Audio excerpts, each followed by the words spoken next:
एक लंबे समय पहले एक गांव में आनंद, उसके माता पिता जानकी और रमैया, उसकी पत्नी नर्मदा और उसके बेटे नानी के साथ एक छोटे घर में रहता था।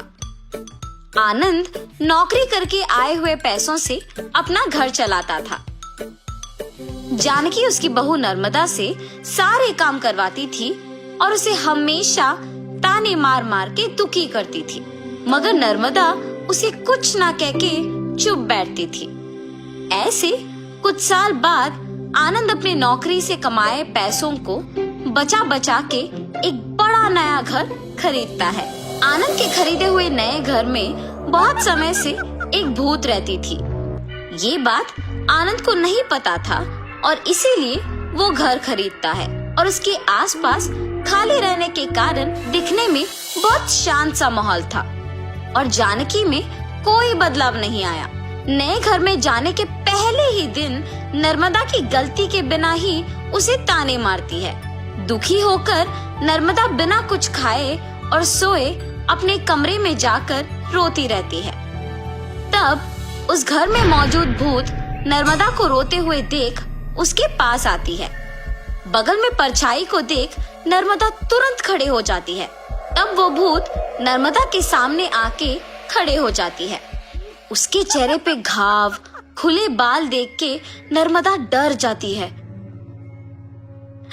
बाप रे, भूत भूत! डरो मत, मैं तुम्हें कुछ नहीं करूंगी। तुम हमारे घर में क्यों आई हो? तुम लोग ही मेरे घर आए। ये तुम्हारा घर है?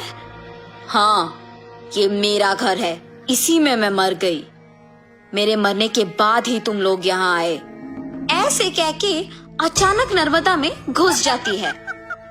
हा हा हा! ऐसे हंसते हुए सो जाती है। सुबह उठ के जब जानकी देखती है कि सारा काम वैसे का वैसे ही रह गया, तब नर्मदा नर्मदा बहुत बार बुलाने के बावजूद जब वो नहीं आती है तो जानकी ही उसके पास जाती है। हाँ, तुम अब तक उठी नहीं? नर्मदा नर्मदा उठो! जानकी पास आके बुलाने पर नर्मदा जाग उठती है। उसकी आंखें बहुत लाल और डरावना दिखने के बावजूद जानकी उस पर ज्यादा ध्यान नहीं देती है। उठ गई? जाओ, जाके सारा काम करके चाय बना के लाओ। मेरे ही सामने जोर से बात करके मुझे काम करने के लिए कह रही हो? ये कह के उसका हाथ जोर से पकड़ लेती है। नहीं, तुम कुछ मत करो। आज से सारा काम मैं ही करूंगी, मुझे छोड़ दो। जाओ, जाके सारा काम करो। ठीक है, ठीक है। ऐसे कह के जल्दी से सारे काम खत्म करती है। ये क्या सच में मेरी बहू है? इसके मुंह से कभी एक लफ्ज भी नहीं निकला और आज ये मुझसे सारा काम करवा रही है। तुरंत ये सब मुझे अपने बेटे को बताना होगा। और ऐसे अपने बेटे को सब सच बताती है। तब वो कहता है, जितना भी गुस्सा क्यों ना हो, ऐसे तो नहीं कहते हैं माँ। आप अगर उससे अच्छे से पेश आएंगे तो वो भी अच्छा ही रहेगी। उसके बारे में क्या मुझे नहीं पता? उसके बेटे का ऐसे बात करने पर जानकी कुछ नहीं कहती है और अपनी बहू से डरने के कारण वो सारे काम खुद ही करती है। नर्मदा, नए घर खरीदने की खुशी में मैं अपने कुछ दोस्तों को घर बुला रहा हूँ। सारी चीजों का तुम्हें ही ध्यान रखना होगा। ऐसे बोल के चला जाता है। नर्मदा कुछ बात किए बिना खड़े रहती है। उसके बगल में खड़े जानकी के पास जाके वो कहती है, तुम्हारे बेटे की बातें सुनी है ना तुमने?